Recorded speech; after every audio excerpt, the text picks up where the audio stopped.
Hello sir, good morning po. Nandito na po yung order nyo. Ha? Anong sabi mo? Sir? Mukha ba akong sir? Ayan. Tingnan mo yung mukha ko. Mukha ba akong sir? Babae ako, kaya wag mong tawagin na sir ha. Ikaw ha. Sumusobra ka na ha. Wala akong respeto sa aming mga babae. Nakita mo ng babae ako tapos natawagin mo akong sir? Ayusin mo ang trabaho mo ha. Gusto mo pasisanti kita? Tumayo ka muna dyan at ipapaliwanag ko sa iyo kung babae ako o lalaki.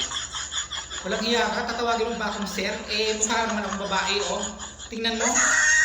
Meron pa akong papaya. Tapos sasabihan mo ako ng sir? Tingnan mo suot ko oh. Tingnan mo yung hikaw ko oh. Mamahalin yung hikaw ko ha. At saka pang babae ka tapos sasabihan mo ako ng sir. Walang hiya ka. Sige, tumayo ka dyan at ipapaliwanag ko sa iyo kung babae ako o tawagin na sir. Okay? Stand up. Ay, sorry po sir. Ay ma'am, pasensya na po. Akala ko po kasi sir kayo.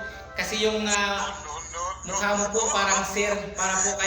Para po kasi kayong pinuno ng Abu Sayyaf sir.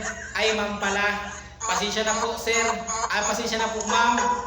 Pasensya na po sir, mukha po talaga kayong sir, kaya sir po talaga ang tawag ko sa inyo.